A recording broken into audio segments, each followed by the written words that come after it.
Hello friends, study physics channel में आपका स्वागत है। मैं DN त्रिपाठी आज आपको पार्ट 2 करंट इलेक्ट्रिसिटी का chapter 5 electric resistance and Ohm's law, इसका पार्ट 1 इस वीडियो में शेयर करने जा रहे हैं। तो बच्चों ध्यान से समझिए कि सबसे पहले इस चैप्टर में आपको जो पढ़ना होता है वो इलेक्ट्रिक करंट।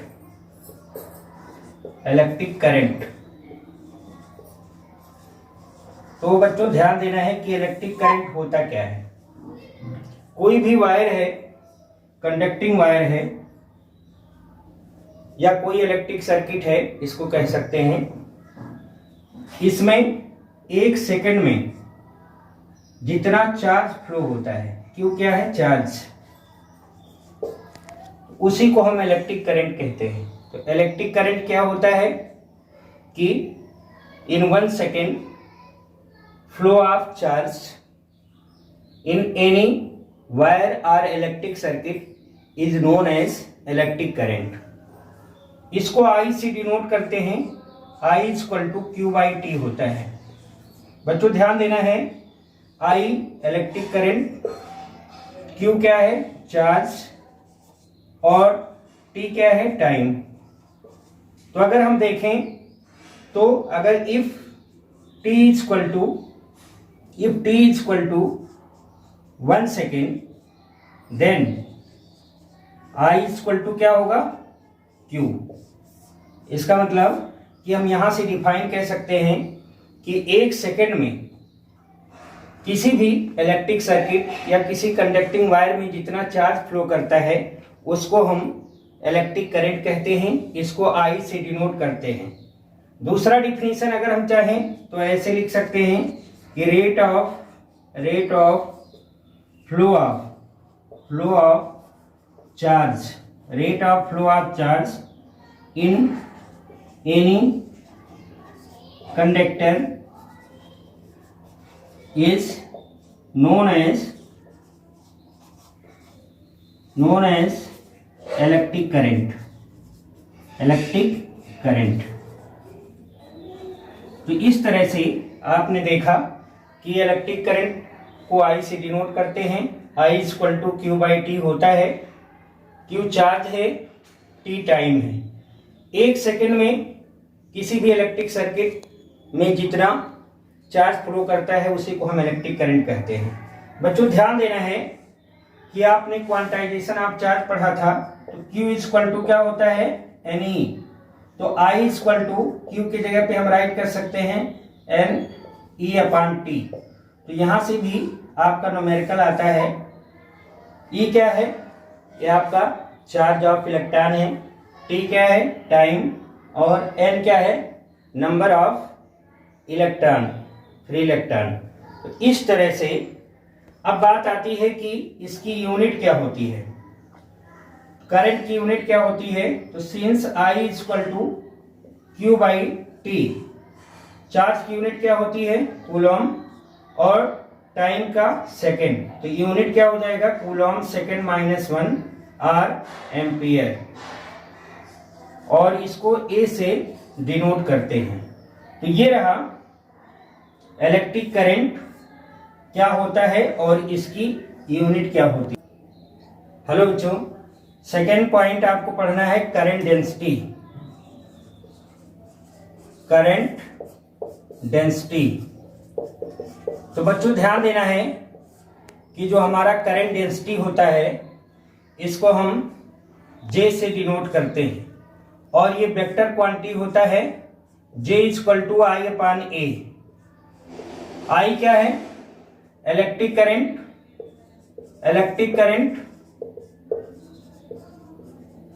और A क्या है एरिया ऑफ वायर, जिस वायर में करंट फ्लो हो रहा है। तो हम कैसे इसको डिफाइन करेंगे, कह सकते हैं कि हमारा कोई भी वायर है जिसकी क्रॉस सेक्शनल एरिया A है, तो इसमें जो हमारा करंट फ्लो कर रहा है उसी को हम करंट डेंसिटी कहते हैं। तो it is denoted by J, J equal to I upon A. Unit की बात करें तो जे की यूनिट क्या होगा, देखिए यूनिट ऑफ जे, तो जे की यूनिट क्या होगा, तो जे इक्वल टू क्या है, आई अपान ए। आई की यूनिट आपने देखा एम्पियर, और जो एरिया है इसकी यूनिट क्या होगा, मीटर स्क्वायर। तो यूनिट हो गया एम्पियर मीटर माइनस 2। बात करें इसकी डायमेंशन की, तो डायमेंशन क्या होगा, देखिए J equal to I upon A. I current है, तो करंट का कैपिटल ए डायमेंशन होता है और एरिया का डायमेंशन एल स्क्वायर होता है। तो इस तरह से इसका डायमेंशन हो जाएगा L माइनस 2A। इस तरह से यह आपका current density denoted by J equal to I upon A. Unit क्या होता है, एम्पियर मीटर माइनस 1, और डायमेंशन क्या होता है, L माइनस 2A। और ये क्वांटिटी होती है, ये जो है वेक्टर क्वांटिटी होती है। तो ये रहा आपका करंट डेंसिटी। अब आपको पढ़ना है ओम्स लॉ। ओम्स लॉ, तो ध्यान देना है ओम्स लॉ क्या होता है। देखिए ओम ने बताया कि किसी भी कंडक्टिंग वायर की अगर फिजिकल कंडीशन में कोई चेंज ना किया जाए इसका मतलब कि if physical condition of any conducting wire is remain constant. Physical condition का मतलब इसकी एरिया, इसका टेम्परेचर, इस तरह से इसमें कोई भी चेंज अगर ना हो, तो उस केस में जो पोटेंशियल डिफरेंस होता है between the conducting wire is directly proportional to flow of current होता है। तो according to Ohm's law, if there will be no change of physical condition of any conducting wire, that is temperature, area are remain etc constant, in this case the potential difference is directly proportional to flow of current, that is B equal to एक constant लाते हैं R into I। R equal to क्या हो जाएगा, B upon I। यहां पे R क्या कहलाता है, रेजिस्टेंस, रेजिस्टेंस ऑफ वायर। तो इस तरह से ओम्स ने क्या बताया कि अगर किसी भी वायर जो कंडक्टिंग वायर है इसकी फिजिकल कंडीशन में कोई चेंज ना हो, remain constant of the physical condition, in this case the potential difference is directly proportional to I. R आपका रेजिस्टेंस होता है। डायरेक्टली प्रोपोर्शनल का मतलब क्या है कि जैसे जैसे हमारा करंट की वैल्यू इंक्रीज होगी, करंट इंक्रीज का मतलब चार्ज की वैल्यू बढ़ेगी, वैसे वैसे जो पोटेंशियल डिफरेंस है वो भी आपका इंक्रीज करेगा। इस तरह से हमारा बी क्या है, ये पोटेंशियल डिफरेंस, और आई क्या है, इलेक्ट्रिक करंट, इलेक्ट्रिक करंट। तो बच्चों ध्यान देना है कि हमारा ratio of potential difference upon I is remain constant. This constant is called resistance when there will be no change of physical condition of any conducting wire। बच्चों ध्यान देना है कि अगर हम ग्राफ खींचते हैं, सपोज दैट ये आपका एक्स एक्सिस है और ये आपका वाई एक्सिस है। एक्स एक्सिस पर आपने पोटेंशियल डिफरेंस लिया, इसकी यूनिट क्या होती है, वोल्ट, और वाई एक्सिस पर आपने करंट लिया, इसकी यूनिट क्या होती है, इन एम्पियर। तो आप देखेंगे कि स्ट्रेट लाइन ग्राफ मिलेगा। स्ट्रेट लाइन ग्राफ को समझने के लिए देखिए, अगर हम सीरियल नंबर ले लें, सपोज दैट 1 2 3 4 5, 5 रीडिंग आप निकाल रहे हैं। अब इधर हम बी किससे मेजर करेंगे, वोल्ट मीटर से, इसकी यूनिट क्या होगा, इन वोल्ट, और इसी तरह से आई एमीटर से मेजर करेंगे, इसकी यूनिट क्या होगा, इन एम्पियर। तो आप देखेंगे कि जब इसको हम काउंट करते हैं, देखिए बी की रीडिंग काउंट करने के लिए हम करते क्या है, डिवीजन मल्टीप्लाई लीस्ट काउंट करते हैं, तो आपका बी की रीडिंग आ जाता है। इसी तरह से डिवीजन और लीस्ट काउंट ऑफ एम्पियर जब करते हैं तो आई की रीडिंग आ जाता है। और फार्मूले में क्या होगा, R equal to B upon I. तो ध्यान देना है कि जैसे मान लिया आपका ये वोल्ट मीटर है और ये एमीटर है। वोल्ट मीटर से हम वोल्टेज मेजर करेंगे और आई से करंट को मेजर कर रहे हैं। तो सपोज दैट कि जैसे मान लिया डिवीजन का वेरी किया 1 2 3 4 5, इसी तरह से इसमें जो वेरिएशन हुआ वह हमारा सपोज दैट कितना आया, इसमें वेरिएशन हुआ 1 2 3 4 5। अब लिस्ट काउंट सपोज दैट इसका कितना है, मान लिया 0.1 है, इसका भी क्या है 0.1 से हम लिस्ट काउंट से मल्टीप्लाई करेंगे, लिस्ट काउंट से आपने मल्टीप्लाई कर दिया तो आपका 0.1 0.2 0.3 0.4 0.5। इसी तरह से इसकी वैल्यू सपोज दैट इसका लिस्ट काउंट है आपका कितना, सपोज दैट इसका भी 0.1 है, तो अगर आप इसको कैलकुलेट करेंगे तो सेम आएगा। हर एक एग्जांपल आपको बता रहे हैं, तो आपकी जो वैल्यू आई सपोज दैट अगर आप इसको डिवाइड करोगे तो सेम आएगा 0.1 upon 1 that is 1, 0.2 upon 2 1, 0.3 upon 3 तो ये भी 1 आ जाएगा। इस तरह से सारी रीडिंग 1 आएगा। तो अगर हम इसको प्लॉट करें तो ये सपोज दैट 0 है, ये 0.1 है, 0.2 है, 0.3 है, इसी तरह से 0.1 0.2 0.3। तो आप देख रहे हो कि बी अपान आई का रेशियो क्या है, कांस्टेंट है। इसका मतलब कि जो हमें ग्राफ मिलता है वो स्ट्रेट लाइन मिलता है। ध्यान देना है, ये प्रैक्टिकल में भी आता है। हमारा जो वोल्ट मीटर की रीडिंग होता है इसको कैसे निकालते हैं, कितना डिवीजन वेरी किया और multiply least count of volt meter. इसी तरह से करंट में एमीटर में कितना डिवीजन का वेरिएशन हुआ और plus least count of ammeter. इस तरह से आप देख रहे हैं कि सभी की वैल्यू कितनी आ रही है, 1 that is constant. This constant is known as resistance.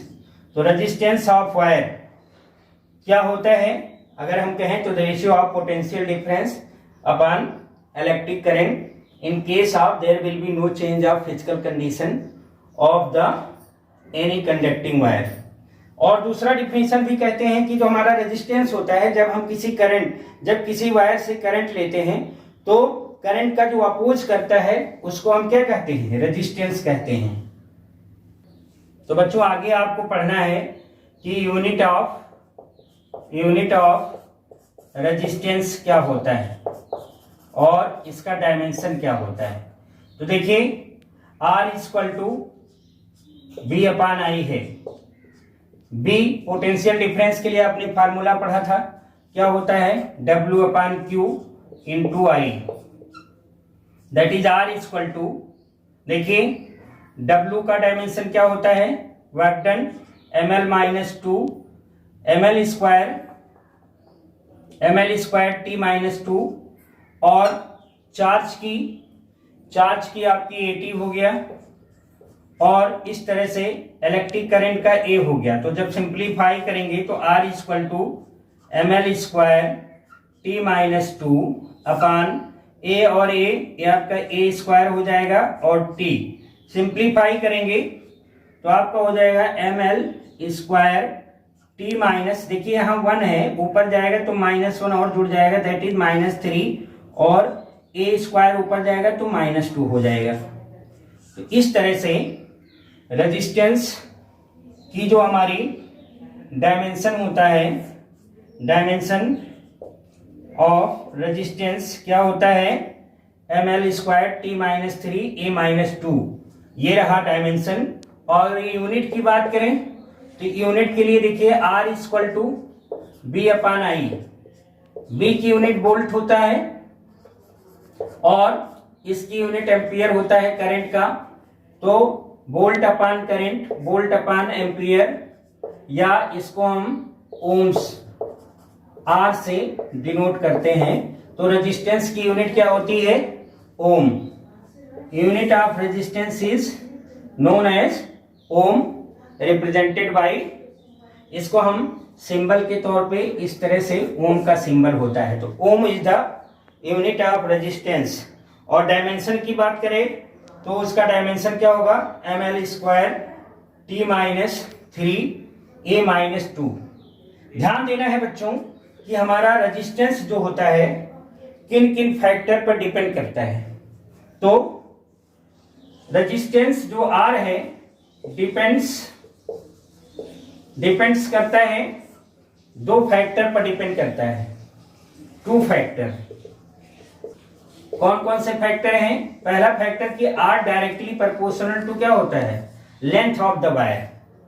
इसका मतलब ये हुआ कि अगर वायर लंबा है, वायर आपका लंबा है, तो रेजिस्टेंस की वैल्यू क्या होगी? ज्यादा होगा। इसको ऐसे समझें। पहला दूसरा क्या होता है? R inversely proportional to cross sectional area. तो अगर इन दोनों की बात करें तो जरा समझिए, जैसे हमारे पास दो वायर है, एक वायर ये है और एक वायर ये है। देखिए ये वायर पतला है और ये मोटा है। अब हम बात करें कि किसका रेजिस्टेंस ज्यादा होगा। तो देखिए ये वायर आपका पतला है, मान लिया पतला है और लंबा है। अब ये क्या है? पतला है और लंबा है, लेंथ ज्यादा है, तो रेजिस्टेंस की वैल्यू क्या होगी? ज्यादा। लेकिन इसी को हमने गला के क्या किया? छोटा कर लिया और मोटा कर लिया। अब इसकी एरिया क्या हो गई? ज्यादा हो गई। इसकी एरिया क्या था? कम था, लेकिन वायर की लेंथ ज्यादा था। तो लेंथ का वायर ज्यादा था तो रेजिस्टेंस की वैल्यू क्या हुई? ज्यादा थी।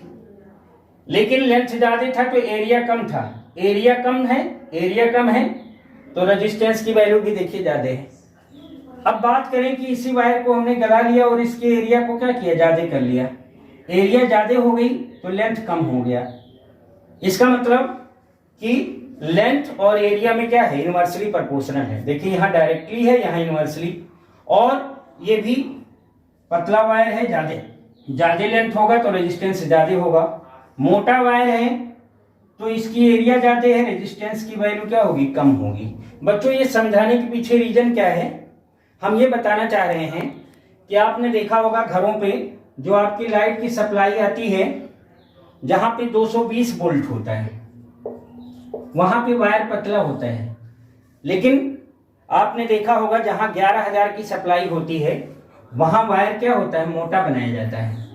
मोटा बनाने के पीछे रीजन क्या है? जहां 11,000 की सप्लाई है, ग्रिड से कनेक्शन होता है, वहां मोटे मोटे तार आपकी खींचे होते हैं। उसका रीजन क्या होता है? उसका रीजन यही होता है कि ज्यादा मोटा होगा तो इसकी एरिया क्या होगी? ज्यादा होगा और रेजिस्टेंस की वैल्यू क्या होगी? कम होगी। तो रेजिस्टेंस कम करने के लिए जहां पे ज्यादा वोल्टेज की सप्लाई की जाती है वहां मोटा वायर का यूज किया जाता है। एक कंसेप्ट ये भी है, ध्यान देना है। हम आपको बता रहे थे कि रेजिस्टेंस दो बातों पे डिपेंड करती है, एक आपका लेंथ ऑफ द वायर और दूसरा area of the wire. Length of the wire के डायरेक्टली प्रोपोर्शनल होता है और एरिया ऑफ वायर के क्या होता है? Resistance inversely proportional. Combined both तो देखिए क्या होगा? आर ये आपका एल अपान ए होगा और इसको हटाते हैं तो एक कांस्टेंट लाते हैं rho L upon A. This implies अगर हम क्रॉस मल्टीप्लाई करें तो क्या होगा? Rho L equal to R A, या रो इक्वल टू क्या आ जाएगा? R A upon L. बच्चों ध्यान देना है, यहां रो क्या कहलाता है? इसको हम रेजिस्टिविटी ऑफ द वायर कहते हैं। इसको कहते हैं रेजिस्टिविटी ऑफ वायर। तो बच्चों ध्यान देना है कि अगर हमें रेजिस्टिविटी ऑफ वायर, या इसको हम स्पेसिफिक रेजिस्टेंस भी कहते हैं, स्पेसिफिक रेजिस्टेंस। तो स्पेसिफिक रेजिस्टेंस क्या होता है? आपने देखा स्पेसिफिक रेजिस्टेंस या resistivity rho equal to R A upon L होता है। यहाँ पे आर क्या है? रेजिस्टेंस है। ए क्या है? Area of the wire. और स्मॉल एल क्या है? Length of the wire. तो यहां से अगर हम इसको इक्वेशन नंबर 1 माने तो in equation one if L equal to 1 metre and A equal to 1 metre square, अगर लेंथ का और एरिया की वैल्यू यूनिक हो जाए, that is rho equal to R 1/1। This implies rho equal to R. तो यहां से हम रेजिस्टिविटी ऑफ द वायर को भी डिफाइन कर सकते हैं। कैसे डिफाइन करेंगे? If length of the wire and area is unique, in this case the value of resistance is known as specific resistance of wire or also known as resistivity of wire। तो बच्चों ध्यान देना भी आता है कि हमारा R equal to B upon I. R क्या है? रेजिस्टेंस। इस पर आएगा तो बी बाई आई। और रेजिस्टिविटी के लिए फार्मूला क्या बना? Rho equal to R A upon L. तो रेजिस्टिविटी पर भी आपकी न्यूमेरिकल आती है। तो इस तरह से तो बच्चों ध्यान देना है कि अब बात आती है रो की यूनिट क्या होगा और इसका डायमेंशन फार्मूला क्या होगा। तो ध्यान देना है रो इक्वल टू क्या हुआ? R A upon L. बच्चों ध्यान देना है रेजिस्टेंस की यूनिट क्या होती है? ओम। और एरिया की क्या यूनिट होती है? Metre square. और लेंथ की मीटर। तो मीटर से मीटर कैंसिल हो गया तो ओम मीटर। ये जो है रेजिस्टिविटी की क्या होती है? यूनिट होता है। अब बात आए कि हम इसका डायमेंशन अगर निकालें तो डायमेंशन फार्मूला क्या होगा? देखिए रो इक्वल टू क्या है? R A upon L. अब देखिए आर क्या होता है? बी अपान आई और इंटू ए एरिया है यहाँ पे और एल क्या है? लेंथ। देखिए अब अगर और सिंप्लीफाई करें तो बी क्या होता है? डब्ल्यू अपान क्यू और ए एरिया हो गया आई और इंटू एल। अब बात करें सिंप्लीफाई कर लें तो देखिए rho equal to W work done है। वर्क डन की डायमेंशन क्या होगा? ml square T minus 2। ध्यान देना है ए क्या है? यहाँ एरिया है तो एरिया का डायमेंशन क्या होगा? L square upon Q charge है तो चार्ज की यूनिट क्या होगा? डायमेंशन क्या होगा? 80। और आई करंट है इसका ए हो गया और एल क्या है? लेंथ है। तो देखिए एक एल से एक एल कैंसिल हो गया। अब बचा क्या है? यहाँ पे m है, सिंगल है। देखिए l पावर 1 है, यहाँ 2 है, l पावर 3 हो गया। t पावर यहाँ 1 है, ये ऊपर जाएगा तो आपका क्या हो जाएगा? ऊपर जाएगा तो t पावर ये -3 कर देगा और a स्क्वायर ऊपर जाएगा तो a पावर -2। इस तरह से ये हमारा रेजिस्टिविटी की ये आपका क्या है? डायमेंशन फार्मूला है। तो बच्चों ध्यान देना है कि आज हमने इस चैप्टर में क्या क्या पढ़ाया उसको ध्यान देना है। जिस पर आप न्यूमेरिकल करिएगा उस फार्मूले को हम यहाँ राइट कर रहे हैं। फार्मूला पहले बताया electric current I equal to Q by T. अगर आपको Q equal to NE by T का भी यूज कर सकते हैं जब आप नंबर ऑफ इलेक्ट्रॉन को फाइंड करना है। तो ये पहला। दूसरा आपको बताया कि ओम्स लॉ से B upon I equal to R, इस पर भी न्यूमेरिकल आता है।